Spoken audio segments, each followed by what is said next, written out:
સુરત શહેર પોલીસની એસઓજીની ટીમે એક અસહજ ઓપરેશન પાર પાડ્યું છે.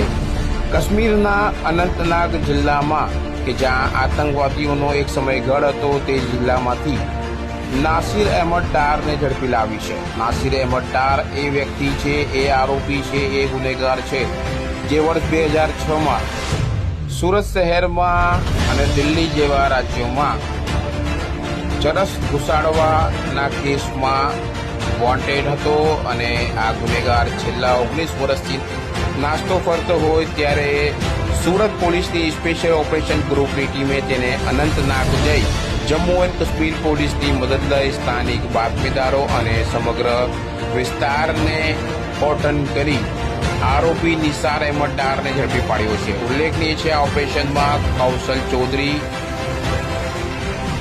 રાકેશ વલ્લભભાઈ તેમજ રામજીભાઈ રબારી જેવા પોલીસ જવાનોએ ભારે મહેનત કરી હતી.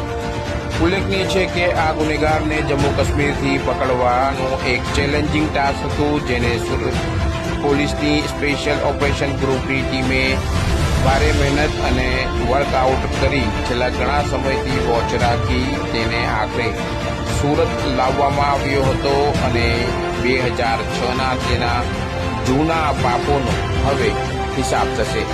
કર્તવ્ય ગુજરાત ન્યૂઝ.